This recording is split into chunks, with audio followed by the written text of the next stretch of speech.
Excellence Javel, merci Michel Younes pour cette invitation. Merci aux organisatrices et organisateurs de ce colloque très très intéressant.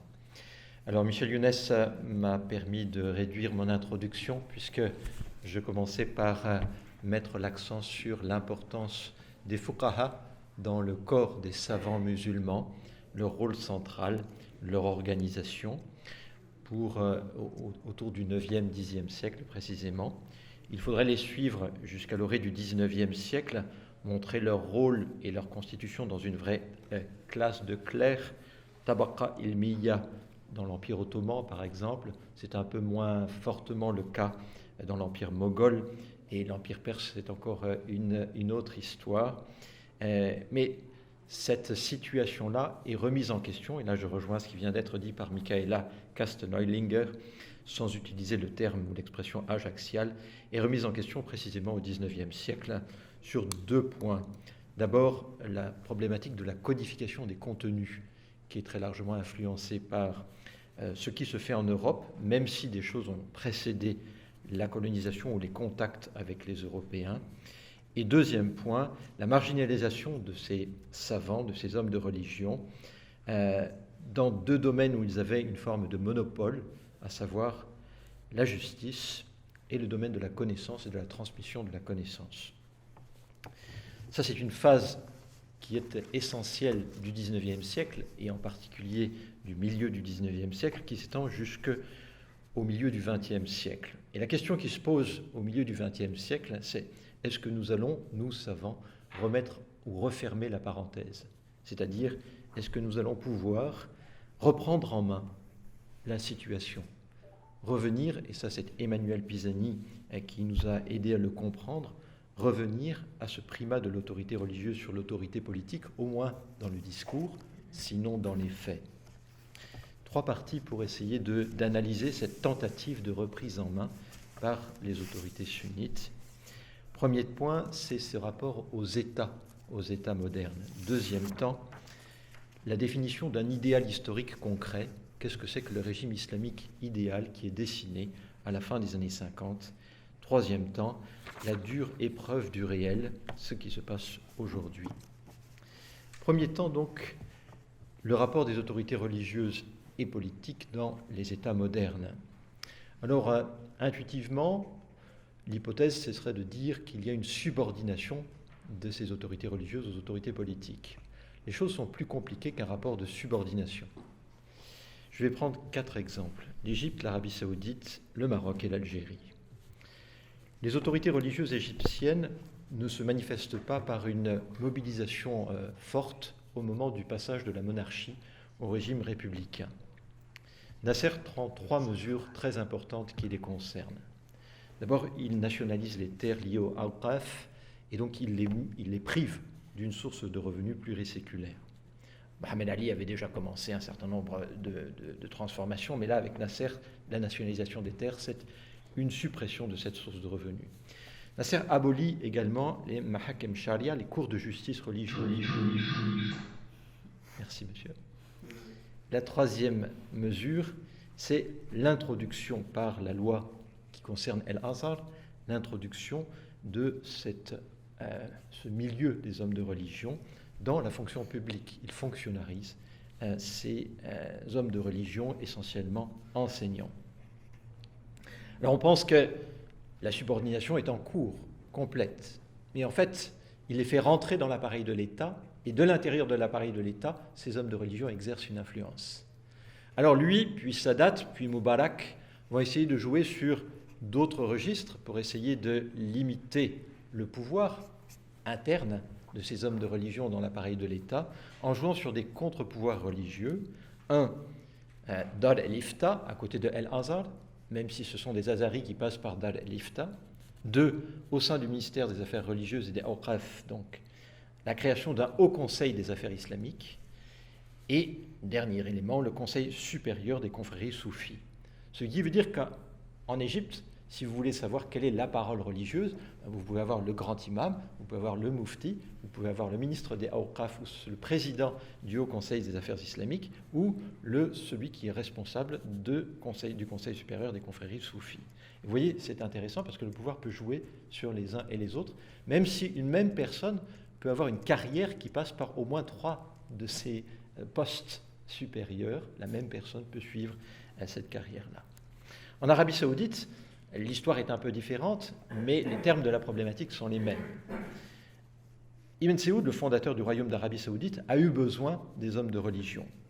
Et les hommes de religion ont négocié leur ralliement au royaume d'Arabie Saoudite. Et ils l'ont négocié en disant « pas de codification, il n'y a que nous qui pouvons coder les choses ». Et Ibn Saoud, qui a besoin de ces hommes de religion, il accepte pendant tout son règne, et puis ses successeurs aussi, jusqu'à une période récente, à ne pas codifier sur le plan commercial, sur le plan... ça veut dire pas de codification de type profane, donc pas de tribunaux de type profane, etc., etc. Donc on reste dans un cadre exclusivement religieux. Néanmoins, le politique a essayé d'agir. Alors il a essayé d'agir en modifiant le comité des grands oulémas, en instituant à côté du conseil des grands oulémas, avec l'initiative, mais contrôlée de ces mêmes oulémas, une présidence générale de la gestion de la recherche scientifique, de la prédication et de la guidance.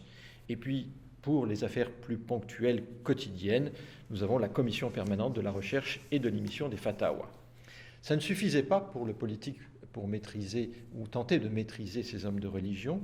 Alors, à partir de 1993, il crée une instance religieuse au sein du ministère des Affaires islamiques, de la prédication et de l'orientation. La même chose que ce qui s'est passé en Égypte auparavant. Et puis, comme cela ne suffit pas, là encore, pour tenter de maîtriser ce pouvoir religieux, le pouvoir politique va se dire, bon, c'est nous qui réunissons tel comité ou tel comité, donc ils sont responsables de la périodicité. Et puis, si jamais notre décision va à l'encontre d'un avis de ces 3 instances magistérielles religieuses, eh bien, on peut se référer à El-Azhar, ou on peut se référer à la Ligue islamique mondiale. Donc, vous voyez qu'ils peuvent, je parle de la famille princière ici, ils peuvent se référer à au moins 3 types d'autorités religieuses si celle qui est à côté d'eux ne leur convient pas. Et donc on a ici un rapport du politique et du religieux qui montre sa complexité. Pour le Maghreb, mais notre ami Mohamed, je ne le vois plus, il n'est pas là, si il est là, en parlera demain. Donc je ne vais pas m'étendre, sinon pour rappeler très rapidement que la Qarawiyyin, qui est une université pluriséculaire, a fait l'objet de tentatives de réforme en 1933. 20 ans plus tard, une grande partie des ulémas ont accepté de donner leur baya, c'est-à-dire l'allégeance à celui qui avait été choisi par les membres du protectorat français contre le sultan de l'époque, ce qui a créé une crise dans le rapport entre l'autorité politico-religieuse que représentait le sultan et ses oulémas, et qu'ensuite Hassan II a essayé de créer des institutions, et il est arrivé à créer des institutions qui soient à sa main. Donc on a le ministère des Habous et des Affaires islamiques, Dar el-Hadith el-Hassaniya, qui s'appelle aussi École des études islamiques supérieures, et puis les facultés de charia qui sont créées dans les années 70 et qui ont un double objectif, à la fois d'avoir des autorités religieuses qui soient contrôlées en partie par le pouvoir politique, mais également des autorités religieuses qui aillent, des facultés qui puissent faire contrepoids aux facultés de lettres et sciences humaines qui sont des foyers de gauchisme. Donc c'est un double intérêt ici pour le monarque. Et enfin, il crée le Conseil supérieur des ulémas,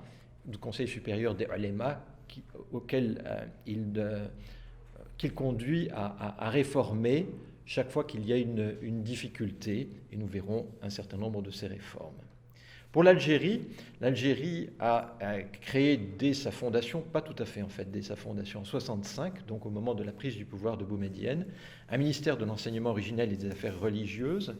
Mais ce ministère de l'enseignement originel et des affaires religieuses s'est laissé déborder dans les années 80 par justement des autorités religieuses qui lui échappaient, ce qui a conduit à certaines manifestations en 1988 qui étaient à la fois laïques mais aussi religieuses, et sur des campus une perte de contrôle de ce qui se passait du point de vue religieux.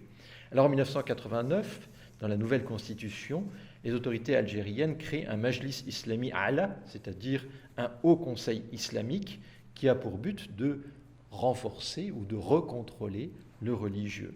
Ce haut conseil islamique est reconduit dans les constitutions de 2016 et de 2020, la constitution consolide 2008, 2016 et 2020.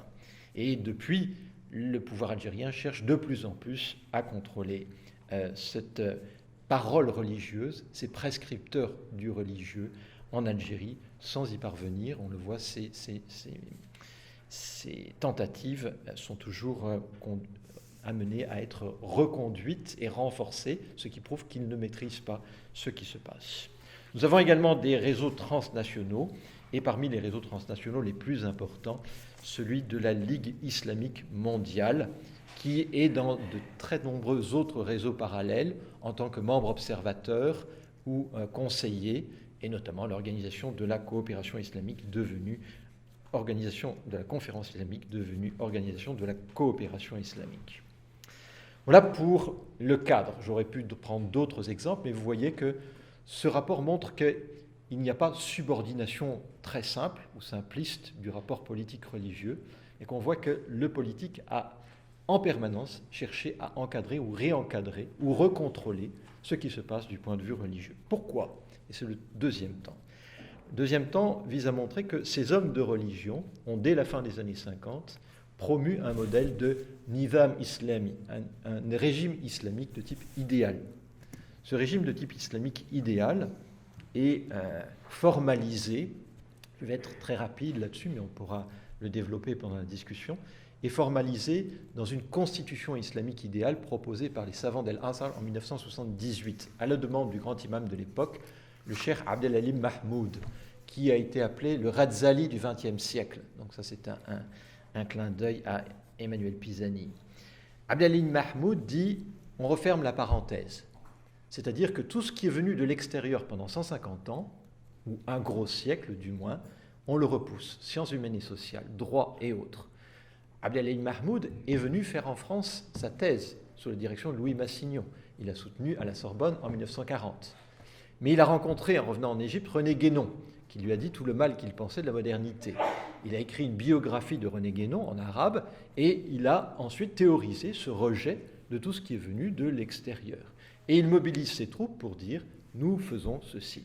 Il le fait à l'aide de personnalités puissantes et entre autres, il est très influencé par le grand savant indo-pakistanais du milieu du XXe siècle qu'il fait venir à El-Azhar dans les années 70, c'est Abu Ala el-Mawdoudi, dont a parlé Emilio Plati. Emilio Plati a fait connaître Mawdoudi au public francophone qui ne le connaissait pas. Le public anglophone le connaissait très bien via une états-unienne juive convertie à l'islam qui a développé très largement au milieu anglo-saxon les thèses de Mawdoudi. Et donc, cette constitution islamique idéale est très simple dans son schéma. Au sommet, al-ahkam al-islamiyya, les prescriptions islamiques. Sharia, et quand on lui demande qu'est-ce que c'est que Sharia, il répond tout ce qu'il y a dans les manuels de fiqh. Donc c'est une conception très juridique de ce que c'est que Sharia, et pas du tout théologique ici. D'accord ? Qui dit, transmet, explicite, contrôle ces ahkam sharia, al-qada, les fuqaha, les ulema, c'est-à-dire tout ce corps, cette corporation de savants, avec ses différentes fonctions. Qui est chargé de mettre en exécution, c'est l'imam, pas au sens où nous l'avons entendu ce matin avec Mohamed Ali Amir Mouadzi, mais celui qui conduit la politique, qui gère les forces de police, qui gère la politique étrangère. Et en bas, on a Eshab, El-Amma, la masse, le peuple, qui a des devoirs en lien avec ses droits, ou des droits plus exactement en lien avec ses devoirs. Ce schéma est tempéré dans son application par deux principes, on a évoqué Chatibi ce matin, le principe de maqasid al-sharia, c'est-à-dire les finalités de la sharia, et de al-maslaha, c'est-à-dire l'intérêt. On peut suspendre les hudud, jamais les abroger. On peut les suspendre si l'intérêt fait qu'on ne peut pas les appliquer en contexte donné. Sauf que ces hommes de religion qui ont fixé ce cadre théorique et constitutionnel, la Constitution n'a finalement pas été appliquée, mais ils sont débordés par ceux qui ont dit « chiche, on applique ». Et qu'est-ce qu'ils peuvent répondre à ceux qui disent « chiche, nous appliquons ». D'accord ?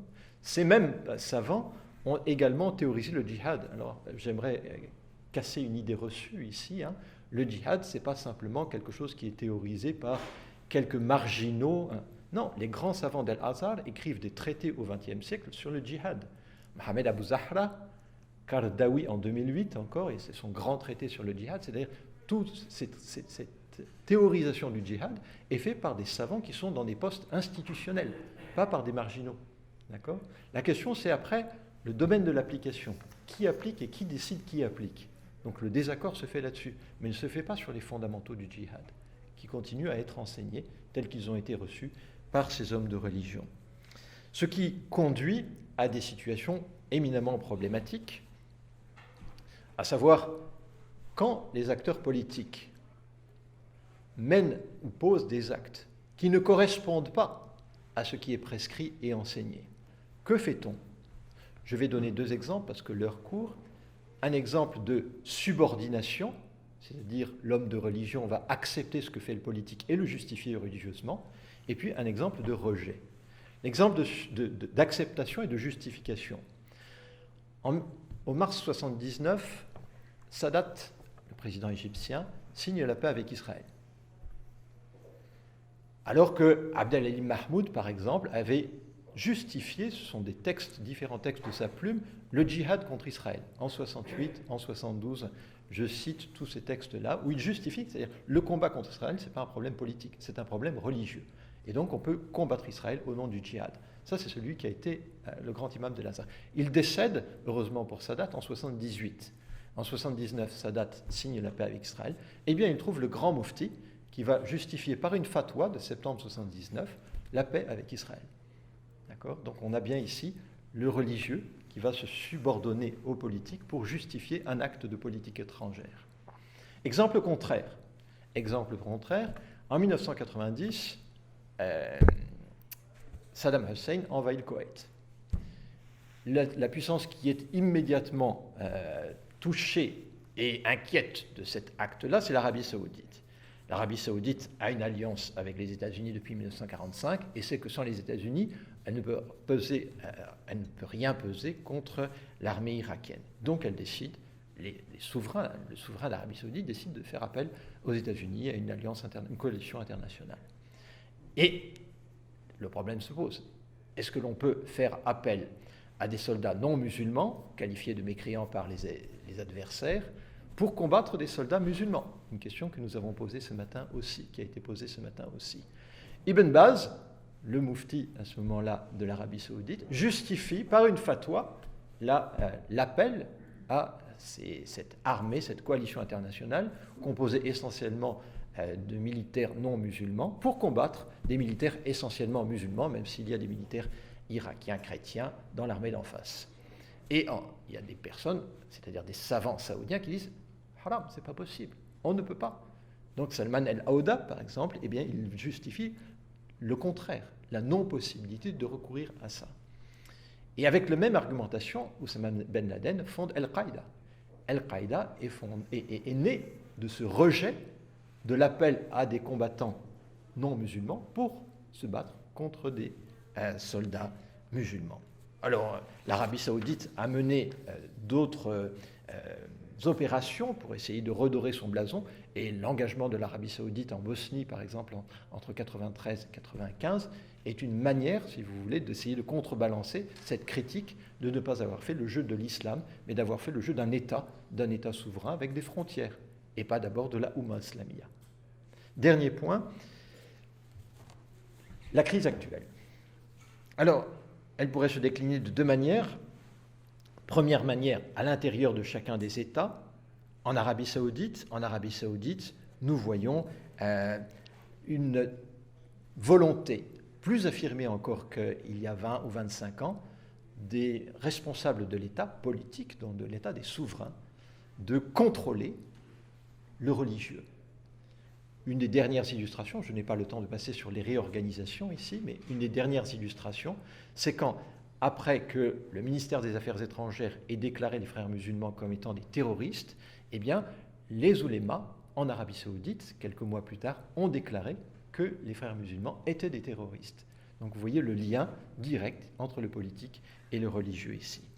Pour l'Égypte, on a une tension extrêmement forte en lien avec cette problématique des frères musulmans, après la mobilisation populaire de juin, début juillet 2013, puis le coup d'État militaire, la question qui se pose, c'est qu'est-ce que le nouveau régime fait des frères musulmans? Ils entrent en résistance, il y a des manifestations, ces manifestations sont réprimées, la violence monte, et à ce moment-là, une des figures tutélaires des frères musulmans, Youssef el-Qaradawi, appelle au fard ayn contre le régime, c'est-à-dire au djihad contre le régime, publiquement, les musulmans du monde entier.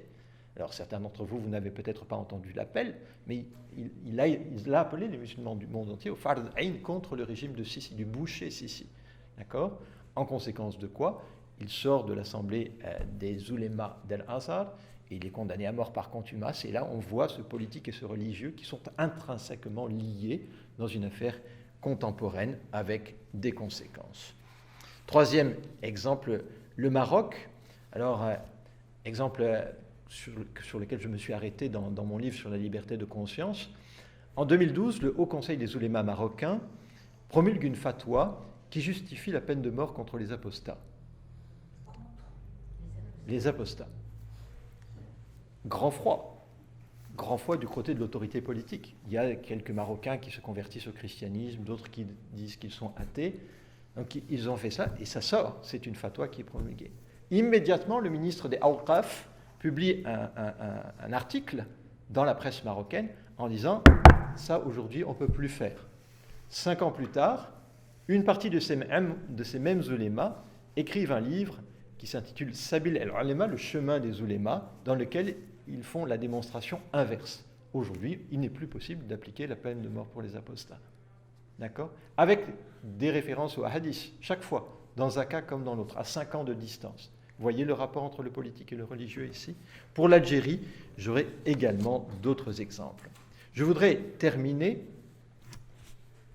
Ah, j'ai déjà débordé. Je voudrais terminer par la problématique liée à l'extrémisme religieux, selon ce qui a été appelé, selon les catégories qui ont été utilisées, et notamment au cas Daesh. Face au cas Daesh, comment ces hommes de religion, en poste institutionnel, en Algérie, en Égypte, en Arabie Saoudite, au Maroc, ont réagi? Je vais prendre le cas des Égyptiens et des Saoudiens. Il y a un congrès du Caire qui a lieu en décembre 2014, un congrès de la Mecque qui a lieu en février 2015. Et la question qui leur est posée, et qu'ils se posent eux-mêmes, c'est qu'est-ce que nous faisons face à l'extrémisme? Certains disent, il faut les faire sortir de l'islam, ces gens de Daesh. Il faut les mettre en dehors. Et la réponse, c'est on ne peut pas les takfiriser. Ils sont musulmans. Ils sont musulmans pécheurs, ils ne comprennent pas, mais on ne peut pas les takfiriser. Et alors, il y a une minorité qui est très mécontente et qui dit, mais vous avez sorti de l'islam des musulmans libéraux dans les années 70-80, Mahmoud Mohamed Taha, Nasr Hamid Abu Zaid, etc. Eux, vous les avez sortis de l'islam. Et Baghdadi, vous le laissez dans l'islam. Il y a un problème. Mais c'est une minorité. Et les autres disent, bon, il faut simplement renouveler le discours religieux. Tajdid al-khitab al-dini. Renouveler la pensée islamique. Tajdid al-fikr al-islami. D'accord?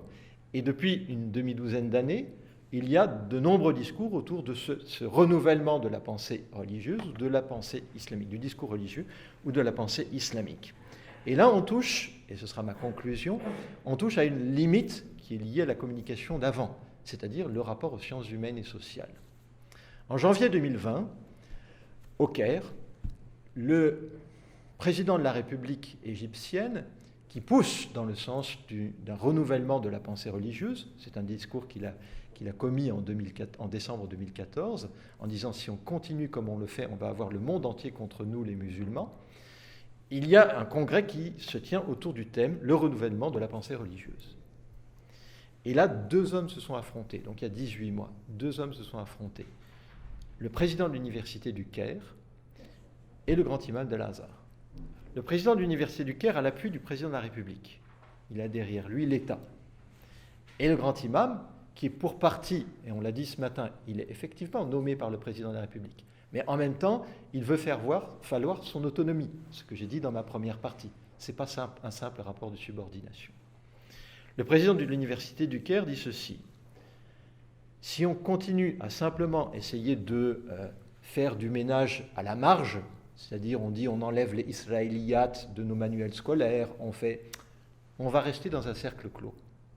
Et on ne va jamais pouvoir sortir de ça. Il faut aller, là je reviens à la communication de Michel Younes, il faut aller remonter jusqu'au fondement posé avec Ash'ari. Il faut remettre en question ça à travers le rapport à la tradition elle-même, et notamment critiquer les fondements sur lesquels l'ash'arisme est posé. D'accord ? Donc ça, c'est un élément clé de sa démonstration. Personne ne l'applaudit, ou très peu de monde ne l'applaudit. Le grand imam est assis à sa place, tout ça c'est sous l'œil des caméras. Le grand imam est assis à sa place, et de là où il est, il fait une réponse cinglante au président de l'université du Caire. Et il lui dit, vous ne pouvez pas faire ce que vous voulez avec le savoir religieux. Et il essaye de montrer devant tout le monde qu'il n'a pas un véritable savoir religieux, qu'il n'a pas une compétence religieuse, qu'il est en fait beaucoup plus jeune que lui, le grand imam, qui sait beaucoup plus que lui. Et il dit, les problèmes sont des problèmes de type politique. Nos problèmes ne sont pas des problèmes religieux. Et on ne peut pas, de toute façon, aborder le religieux avec les outils des sciences humaines et sociales, comme vous voulez nous le faire croire. Je vous remercie.